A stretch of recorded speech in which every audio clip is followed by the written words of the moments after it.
Assalamualaikum warahmatullahi wabarakatuh. Salam sejahtera untuk kita semua. Shalom, Om Swastiastu, Namo Buddhaya, Salam Kebajikan. Halo teman-teman semua, selamat pagi, selamat siang, dan selamat malam bagi seluruh pendengar setia podcast Swantai Sayang by Genbi Malang. Selamat datang di podcast Environment Talks, di mana pada kesempatan kali ini kita akan membahas terkait dengan isu lingkungan yang sangat menarik dengan mengangkat tema Ecosystem versus ekosistem. Bagi teman-teman semua, kalian bisa mengakses podcast ini melalui akun YouTube dan Spotify Genbi Malang. Baiklah, di sini saya izin memperkenalkan diri. Perkenalkan, nama saya Rahayu Azlina Agustin. Kalian bisa manggil saya Ayu. Saya dari Universitas Brawijaya Malang, dan tentunya di sini saya bersama dengan narasumber kita yang sangat cantik dan keren, yakni Mbak Anissa Nadia Rahma. Baik, halo terima kasih. Mbak. Halo Mbak Rahayu, apa Gimana? kabar nih? Oh iya, saya baik Mbak, Baik, alhamdulillah. Kalau Mbak Nadia sendiri Alhamdulillah gimana? baik nih, saya bersemangat untuk diskusi pada malam hari ini. Ya benar sekali, karena hari ini kita mau bahas terkait dengan lingkungan ya, jadi bersemangat gitu ya. Oke, Mbak Nadia. Jadi Mbak Nadia di sini itu sebagai Eksekutif Direktur Ayoin LC Malang ya Mbak? Iya, betul sekali. Ya, benar sekali. Dan fun fact dari Mbak Nadia sendiri, Mbak Nadia ini memiliki nama panggung Betul sekali. GC ya? Iya, Itu betul sekali. dari mana Mbak kok bisa GC Oke, gitu? mungkin secara umumnya saya memperkenalkan diri terlebih dahulu Iya. sama teman-teman pendengar Genbi. Sebelumnya, Assalamualaikum warahmatullahi wabarakatuh dan selamat malam teman-teman pendengar Genbi. Perkenalkan, nama saya Anissa Nadia Rahma, biasa dipanggil Nadia atau punya nama panggung GC nih. Unik kan ya GC? Iya, Karena benar sekali. kenapa saya dipanggil GC? Karena ini berpengalaman dari saya panggung, kemudian public speaking, mengisi podcast seperti itu, sehingga mempunyai nama panggung GC. GC. Gitu. Iya, betul sekali. Berarti Mbak Nadia ini juga punya potensi di MC ya Mbak ya? Betul sekali. Oke, Masya Allah sekali ya.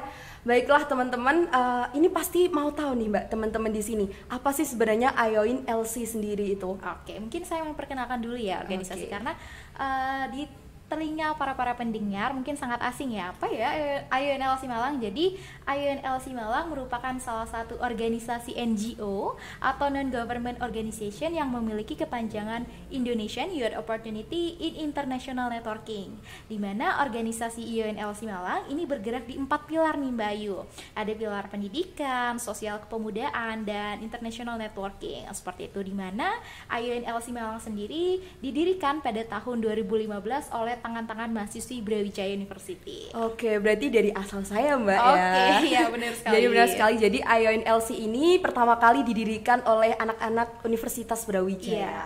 Oke, menarik sekali ya pembahasan terkait dengan Ayoin LC sendiri.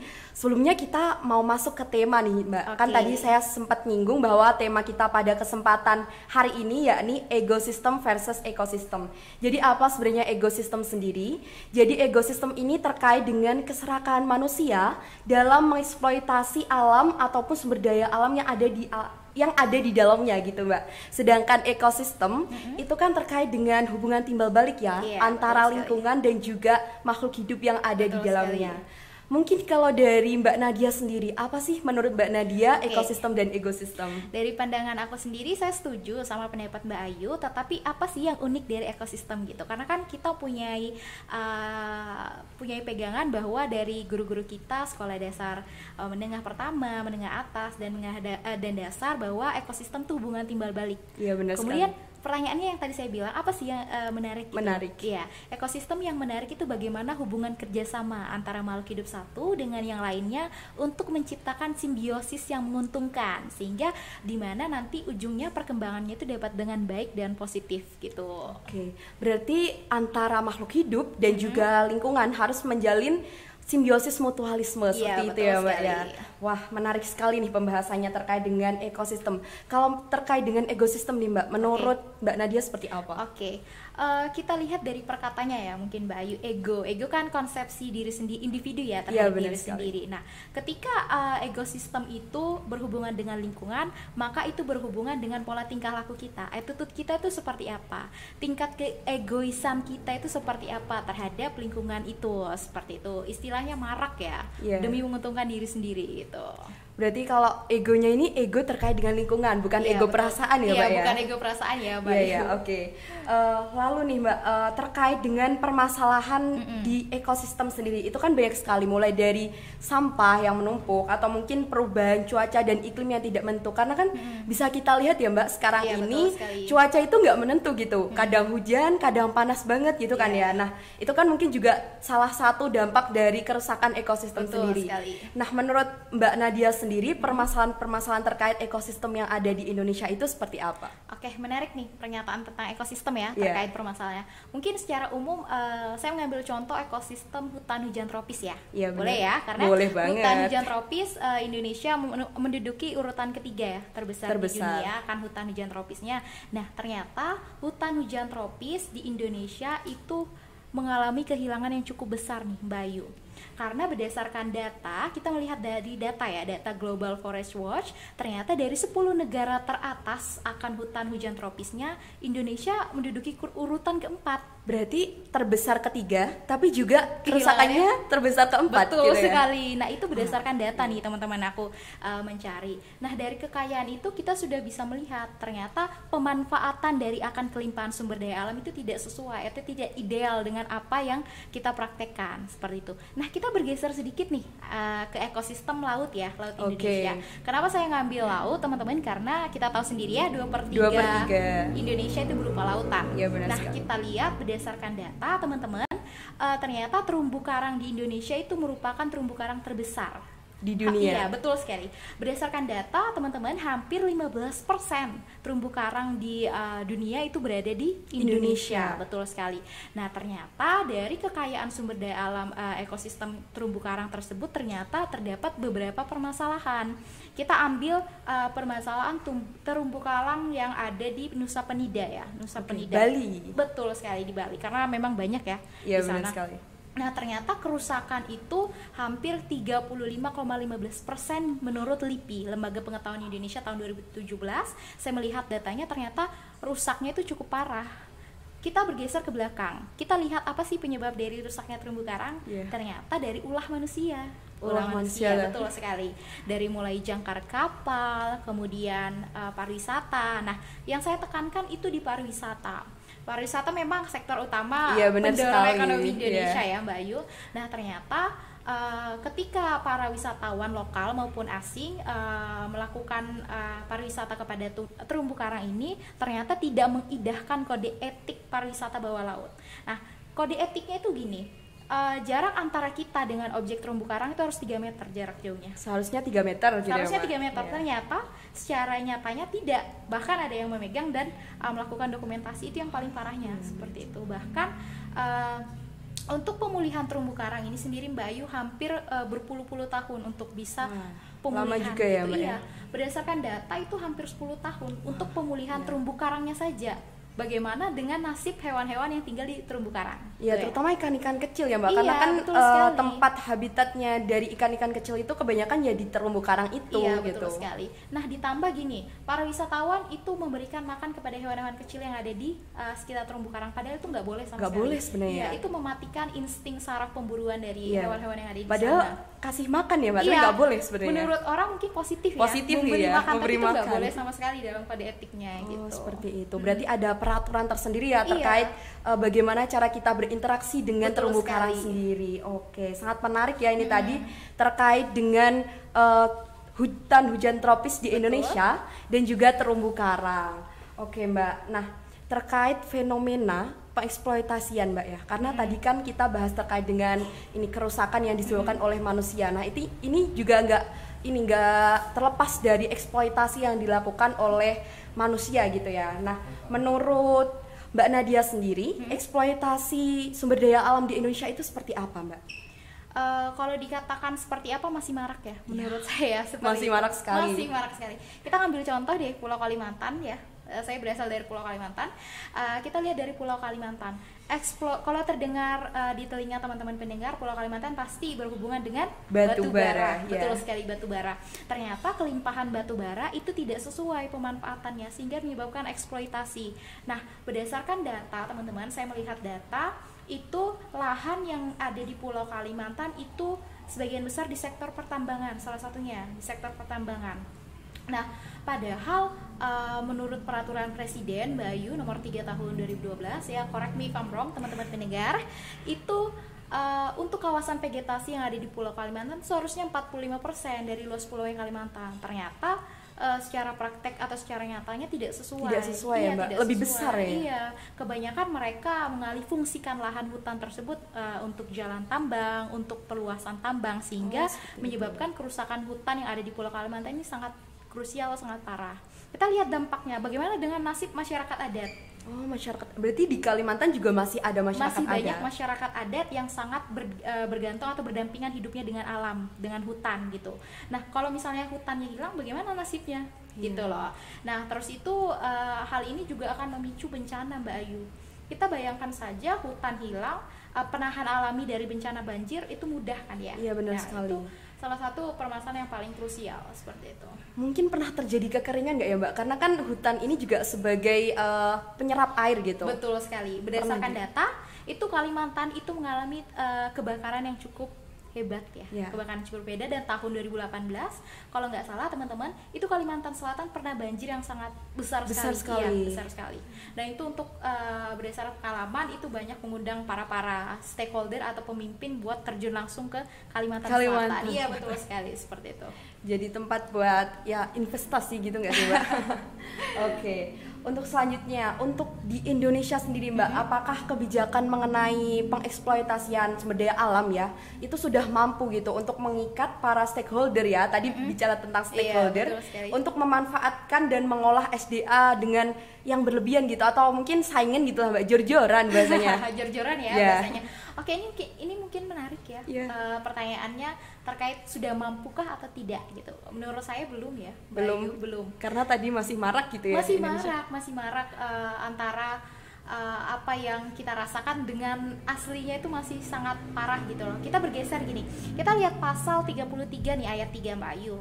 UUD RI tahun 1945 memang bumi, air, dan seluruh yang di dalamnya itu dikuasai oleh negara, tetapi ujungnya untuk kemakmuran rakyat gitu. Iya, tetapi para stakeholder ini belum mengindahkan apa yang dicanangkan tadi gitu, sehingga mereka tidak melihat dampak ke depannya kelestariannya seperti itu. Nah, hal ini juga berkaitan dengan pasal yang sama 33, kita geser ke ayat 4. Itu prinsip yang ada di dalamnya berkelanjutan dan berwawasan lingkungan. Tetapi idealnya prakteknya itu tidak sesuai, belum memenuhi harapan seperti itu. Oke, berarti intinya masih belum ada pemanfaatan lingkungan secara berkelanjutan ya, Mbak. Betul masih sekali. Banyak mungkin perusahaan atau mungkin stakeholder yang itu mengeksploitasi alam tanpa memperhatikan keberlanjutan dan kelestarian dari lingkungan itu sendiri. Sesuai dengan pasal 4, dia tidak mengindahkan prinsip berkelanjutan dan berwawasan lingkungan tadi, Mbak. Kalau di Kalimantan sendiri pernah nggak sih, Mbak, kayak gitu? Pernah tahu nggak? Ada. Oke. Terkait dengan apa itu ya? Deforestasi. Perizinan itu udah ditetapkan, Mbak. Perizinan sekian, ternyata pembukaan lahan sesuai dengan perizinan itu tidak sesuai. Nah, berarti ada istilahnya tidak sesuai antara perizinan dengan pembukaan lahan yang ada di Kalimantan gitu. Itu berdasarkan realita ya, Mbak. Gitu. Mungkin ada unsur-unsur lain gitu ya yang menyebabkan hal tersebut. Oke, berarti masih banyak sekali ya teman-teman di sini terkait eksploitasi alam, dan mungkin beberapa peraturan dari pemerintah masih belum diindahkan juga oleh para stakeholder dan juga perusahaan-perusahaan yang bergerak di untuk produksinya itu memanfaatkan sumber daya alam. Betul sekali. Itu. Nah, oke, Mbak, ini tadi kan selain eksploitasi SDA, itu kan masih ada permasalahan lagi nih di Indonesia. Ini ada permasalahan terkait sampah, Mbak. Sampah ya, pasti ini kan. Sampah ya. Pasti banget. Nah, di sini Indonesia ini menempati urutan kedua ya, plastik terbanyak di dunia. Sangat memprihatinkan, Mbak. Dan itu baik di laut maupun di daratan. Kalau tadi kan terkait terumbu karang, ini terkait sampah, Mbak. Jadi nggak cuma terumbu karang permasalahannya di laut, tapi juga sampah. Nah, kasus yang mungkin ada sekarang ini itu ada di TPA Burangkeng, Bekasi ya. Yang diduga itu pengelolaannya itu kurang baik gitu. Intinya kayak amburadul gitu lah ya, Mbak. Amburadul ya bahasanya gitu. Nah, tak tanggung-tanggung itu bisa ini sih Mbak, perharinya itu 20 ton Mbak. 20 per hari. ton? Iya, itu Wah. masih per hari ya. Masih per hari ya. Belum lagi kalau berhari-hari itu berapa ton gitu kan, nggak bisa membayangkan. Pasti itu memakan lahan yang cukup besar gitu, dan diperkirakan itu butuh lahan mencapai 11,6 hektar. 11,6. Waduh, Iya. besar banget Besar itu. banget karena ya. di sini Mbak Nadia kan juga anak geografi, pasti Iya. tahu nih ya sebesar apa gitu kebutuhan.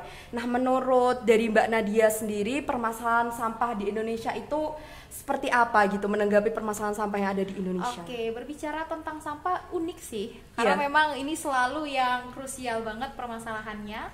Sebenarnya stigma masyarakat sampah adalah musuh itu nggak sesuai sama saya. Yang saya kebanyakan menangkap tuh stigma masyarakat sampah adalah musuh, sampah adalah musuh. Padahal enggak, kalau kita tahu cara pengelolaannya dengan baik dan benar, seperti itu. Nah, berdasarkan dari TPA Burangkeng ya, Ya, TPA TPA Burangkeng itu Bekasi Jawa Barat ya Mbak Iya, Ivy ya? benar. Nah, itu dari segi pemerintah saya pernah membaca datanya, saya pernah membuka, mereka sudah mencanangkan bank sampah di sana. Di sana namanya Bank Sampah Rosella ya, correct me if I'm wrong, teman-teman pendengar. Bank Sampah Rosella itu salah satu upaya dari pemerintah. Kemudian ternyata ketika dicanangkan upaya dari pemerintah sampahnya masih belum bisa teratasi gitu loh, bahkan sampai memperluas hektarnya ya tadi ya. Memperluas lahan. Itu menurut saya butuh sentuhan dari masyarakat sana. Bagaimana masyarakat mempunyai pola pikir pengelolaan sampah dengan baik dan bijak. Bisa saja sampah rumah tangga kita ubah ke maggot ya. Iya, benar sekali. Ya, Banyak sekali ya sekarang maggot. Maggot, pakan unggas, pakan jangkrik seperti itu, ataupun bisa dijadiin biomasa ya. Karena memang di correct me if I'm wrong, di daerah Bontang itu sampahnya dijadiin biomasa sama masyarakat sekitar. Jadi Kalau bisa biomasa gas itu ya buat apa Mbak? Buat masak Buat sama masak. masyarakat sekitar situ. Jadi sampahnya namanya teknologi RDF ya, Refuse Deriving Fuel kalau nggak salah teman-teman pendengar, itu bisa dijadiin dari sampah ke biomasa tersebut. Seperti Berarti nggak butuh gas ya Mbak buat masak gitu, gas bisa LPG gitu? jadi energi terbarukan kan Oh kalau ya, misalnya dari bisa jadi sampah, energi alternatif gitu iya, ya? bisa jadi seperti itu. Makanya terkait permasalahan yang Mbak Ayu bilang, itu butuh sentuhan antara kolaborasi pemerintah dan juga masyarakat gitu. Jadi tidak ada pemikiran bahwa sampah itu tumpuk buang gitu, harus dilakukan pengelolaan. Apalagi plastik ya, plastik ya kita tahu pasti butuh hancurnya itu kan lama sekali. Lama sekali, apalagi styrofoam teman-teman. Styrofoam itu sampah sejati, nggak bisa hancur, lebih parah dari plastik. Apalagi banyak sekali kayak acara-acara yang masih memakai styrofoam gitu, pakai plastik kan. Iya. Tapi untuk berdasarkan pengalaman saya dan data masih di Indonesia di beberapa pulau sudah ada yang menerapkan say no to plastik. Jadi pemerintah menerapkan bahwa ketika kita berbelanja di minimarket atau supermarket itu sudah tidak boleh memakai plastik. Jadi bawa wadah sendiri. Iya. Itu mungkin masih di beberapa pulau.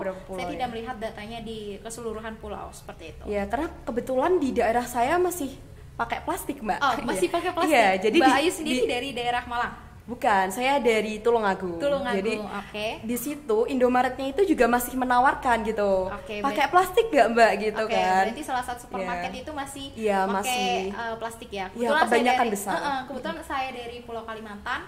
Pemerintah sana sudah say no to plastik. Jadi kita kemana-mana harus bawa bag goodie bag gitu. Ada yang dari pengelolaan gelas yang dijadiin pemanfaatan tas seperti itu, ataupun ketika memang tidak bawa bisa memakai kardus bekas. Oh, seperti gitu. Itu. Dan itu semua masyarakat juga mematuhi, Mbak? Mematuhi. Karena dari pihak supermarketnya dan minimarketnya tidak menyediakan ya. Jadi mau ndak mau kita harus bawa sendiri. Iya. Kalau lupa harus pulang ya Mbak berarti? Kalau lupa nenteng gitu, banyak-banyak, iya.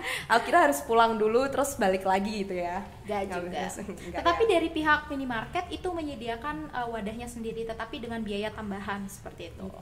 Itu dalam bentuk plastik atau tas? Tetap tas. Dia menjualkan dengan merek mereka, tapi ada biaya tambahan gitu. Iya. Jadi bentuknya kayak kain gitu ya, dari kain. Betul sekali. Karena kan kalau kain masih bisa dipakai berkali-kali gitu ya. Sebenarnya plastik juga bisa, tapi kebanyakan orang-orang itu ngebuang gitu kalau plastik. Iya, dan susah terurainya kan. Iya, benar sekali. Jadi teman-teman pendengar di sini intinya jangan memandang sampah sebagai sebuah hal yang negatif, tapi jadikan sampah itu sebagai hal yang mungkin bisa bermanfaat ya buat kita semua. Oke, itu tadi ya terkait pemanfaatan sampah juga. Dan untuk selanjutnya nih Mbak, jika dilihat dari dua fenomena lingkungan yang kita bahas tadi ya, mulai dari pengeksploitasian SDA dan juga ada juga permasalahan sampah. Nah, dari itu pendapat dari Mbak Nadia itu seperti apa sih dampaknya gitu ya? Karena kita tahu itu menimbulkan dampak yang cukup buruk dan negatif gitu. Kalau dari Mbak Nadia sendiri gimana pendapatnya? Dampak dari segi apa nih? Dari mungkin dari masyarakatnya gitu loh, dampak negatifnya bagi masyarakat seperti apa kalau terkait dengan eksploitasi SDA dan juga permasalahan sampah ini? Oke, mungkin dampaknya itu bagi kesehatan salah satunya. Oh, kesehatan. Ya benar sekali kesehatan. ya. Ketika sampah ditumpuk dan dibiarkan begitu saja, itu akan menjadi wabah penyakit. Iya benar. Wabah penyakit bagi masyarakat yang tinggal di daerah tersebut. Iya, betul sekali. Mungkin salah satunya itu kesehatan. Dampaknya. Apalagi di daerah TPA ya, Mbak. Betul sekali. Banyak sekali kan data-data yang teman-teman pernah lihat ataupun pernah baca bahwa masyarakat yang ada di TPA besar ya, TPA besar itu mempunyai penyakit yang berhubungan dengan paru-paru. Iya, betul sekali. Kesehatan kulit salah satunya. Iya benar sekali, karena kan mungkin air-air di sana juga tercemar gitu. Betul ya sama sekali. Sampah-sampah di situ. Betul. Karena kan kalau melihat data gitu ya Mbak, kebanyakan kan sampah di Indonesia ini sampah organik gitu. Betul. Kan ya. Nah itu kalau di Kalimantan sendiri terkait dengan maggot ya Mbak, bahas lagi terkait dengan maggot. Apakah sudah diterapkan gitu di Kalimantan? Untuk Kalimantan sendiri, saya berdasarkan pengalaman saya dan data untuk itu belum ya. Belum ya. Kalau itu setahu saya di daerah Pulau Jawa ya. Pulau Jawa masih sudah menerapkan limbah rumah tangga ke maggot tadi. Oh iya gitu. Iya. Berarti limbah rumah tangga berupa sampah organik pun bisa dimanfaatkan, nggak cuma jadi pupuk, tapi juga bisa dari buat pakan maggot, terus maggotnya buat pakan unggas. Terus sekali. Unggasnya bisa dijual. Betul ya, sangat bermanfaat sekali. Jadi ya harus ternyata. Pintar-pintarnya kita kreatif ya mengelolanya seperti apa. Nah, terkait dengan itu tadi ya Mbak, kita itu sebagai manusia itu seharusnya gimana sih hidup berdampingan dengan alam sendiri? Oke, hidup berdampingan dengan alam itu tadi makanya temanya ekosistem versus ekosistem. Iya, Kita harus menurunkan ego kita harus memiliki kesadaran diri. Pola pikir saja tidak cukup, kita harus punya kesadaran diri, keinginan diri bahwa kita ini hidup berdampingan dengan alam. Kita harus memberikan yang terbaik dengan alam karena alam memberikan yang terbaik untuk kita. Gitu. Karena ketika alam pun rusak, kita pun nggak ada wadah gitu ya Mbak untuk hidup. Jadi betul sekali. Mau kemana kita gitu kan kalau alamnya rusak? Alam rusak akan berdampak sama kita juga. Iya benar. Apakah kita harus berpindah ke Mars Mbak? Itu yang biasanya yang sedang marak-marak. Iya marak sekali ya. Kalau misal anak-anak jomblo gitu pindah ke Mars aja gitu ya. Padahal nggak tahu nih di Mars gimana keadaannya. Oke Mbak, tadi kan kita sudah bahas terkait dengan eksploitasi sumber daya alam dan juga terkait dengan permasalahan sampah di Indonesia. Nah kita beralih nih ke pembahasan selanjutnya, yakni terkait dengan komunitas dari Mbak Nadia sendiri, yakni Ayoin LC Malang. Betul sekali. Kalau dari Ayoin LC Malang sendiri, apakah sudah ada project ataupun ada kegiatan-kegiatan yang terkait dengan cara untuk bisa mungkin bermanfaat gitu bagi lingkungan? Oke. Untuk IUNLC Malang itu kan ada 3 program ya Mbak, ada mandatory program, ada additional program dan juga social charity. Nah di mandatory program ini merupakan program wajibnya IUN, jadi setiap tahun pasti ada gitu. Nah salah satunya PM atau Peduli Malang. Iya betul sekali. Peduli Malang ini merupakan program kerja yang langsung kita turun tangan ke masyarakat. Iya betul sekali. Nah untuk yang berbau lingkungan ya tadi pertanyaannya. Untuk tahun kepengurusan yang lalu memang kita turun tangan langsung ke rumah Tunas Belajar Bangsa di Kecamatan Sukun. Langsung turun ke anak-anak gitu. Nah, kita ngapain? Kita memberikan edukatif kepada adik-adik di sana tentang bagaimana sih cara memilah sampah yang baik dan benar, mengenal sampah berbahaya dan tidak. Nah, di situ kita memberikan masukan edukatif, informatif kepada adik-adik di sana. Nah, pertanyaannya kenapa sih adik-adik? Kenapa harus adik-adik gitu ya? Karena anak-anak itu stimulus perkembangannya masih terekam dengan baik dan benar gitu loh. Masih mengalami perkembangan dengan laju. Jadi kita berharap ketika kita memberikan informatif dan edukatif kepada adik-adik yang di sana, itu dapat memberikan bekal untuk dia ke depannya. seperti itu. Tidak hanya edukatif dan informatif, kita melakukan aksi nyata berupa prakarya Kak, lukisan di atas limbah plastik gitu loh. Itu limbah plastiknya apa Kak? Gelas. Oh, gelas. gelas. Jadi dia mengenali, oh bisa dibuat menjadi hiasan loh akhirnya. Gelas kaca ya ini? Gelas kaca. Bisa dibuat menjadi hiasan, buat tempat taruh bunga. Mereka seperti itu bayangannya. Kita juga memberikan gambaran seperti itu. Berarti memberikan gambaran kepada adik-adik yang memang masih ada di usia dini gitu ya. Karena sekali. Kan biasanya itu perkembangannya itu dari dini gitu kan. Iya, betul sekali. Jadi berharapnya ini bisa jadi habit gitu ya, jadi kebiasaan dari adik-adik sendiri untuk bisa memanfaatkan sampah gitu ya dengan baik dan benar. Iya, benar sekali. Oke.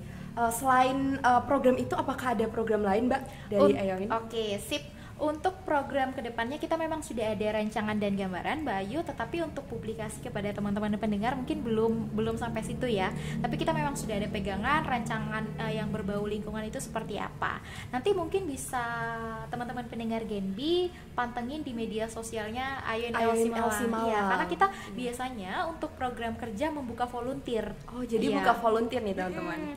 Kita menerima volunteer dari luar untuk bekerja sama dengan program yang kita jalankan nantinya, seperti itu.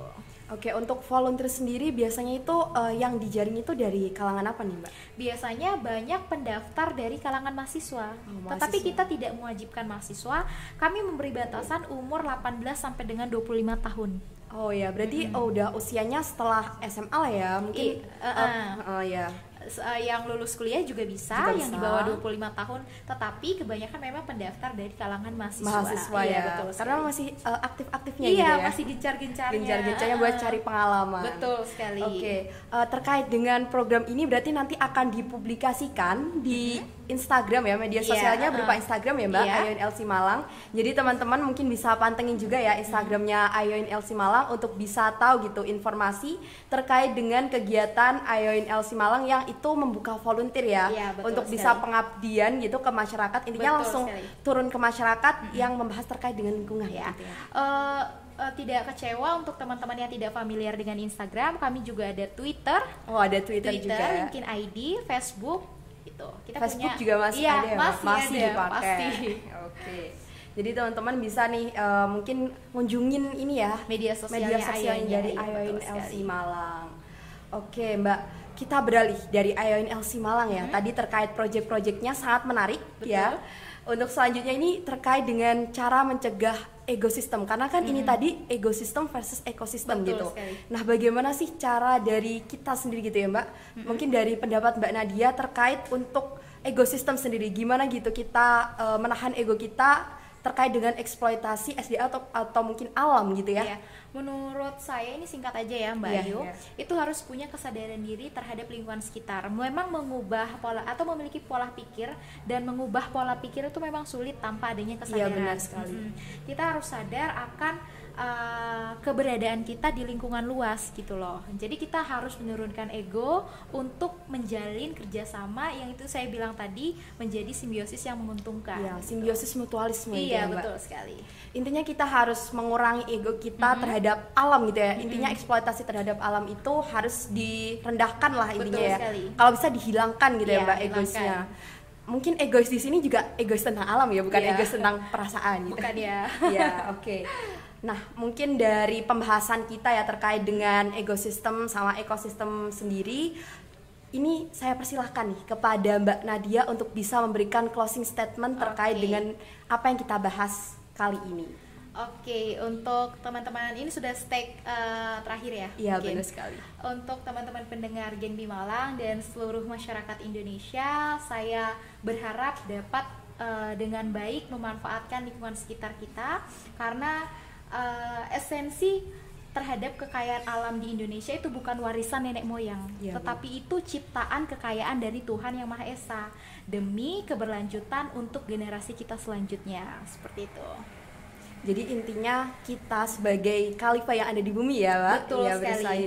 Intinya kita harus menjaga bumi kita karena ini tempat kita tinggal. Betul. Gitu ya. Belum lagi nanti generasi kita selanjutnya. Iya, kita juga harus memikirkan keberlanjutan dari alam itu sendiri. Karena tidak kita bisa pasti buat kita diri kita sendiri kan. Karena kita juga pasti nanti juga ada anak cucu gitu. Betul ya. Betul sekali. Oke, mungkin itu ya closing statement dari Mbak Nadia. Jadi intinya teman-teman, kita harus menurunkan ego kita terkait dengan pengeksploitasian alam atau mungkin merusak alam, dan kita harus meningkatkan kesadaran kita untuk bisa melestarikan alam itu sendiri. Betul sekali.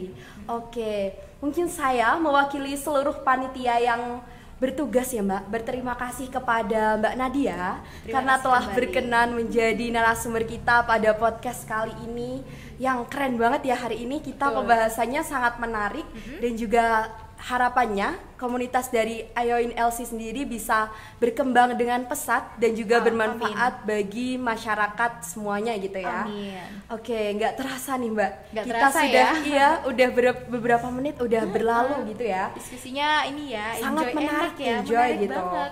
Nah iya, mungkin ini dari penghujung acara podcast kita kali ini, karena ini tadi sudah berakhir gitu ya Mbak. Mungkin dari teman-teman pendengar podcast Swantai Sayang ya, sampai jumpa lagi di podcast Swantai Sayang berikutnya dengan pembahasan yang lebih menarik lagi dan menghadirkan narasumber-narasumber kece dari Genbi Malang. Dan juga jangan lupa ya untuk subscribe YouTube Genbi Malang untuk bisa mendapatkan informasi-informasi menarik lainnya, dan follow Spotify dari Genbi Malang yang siap menemani kalian dengan podcast-podcast yang informatif. Buah nanas, buah ceri, dicampur gula, enak sekali. Cukup sekian pertemuan kali ini, semoga bisa bertemu lagi. Sampai jumpa di podcast Swantai Sayang berikutnya. Wassalamualaikum warahmatullahi wabarakatuh. Waalaikumsalam warahmatullahi wabarakatuh.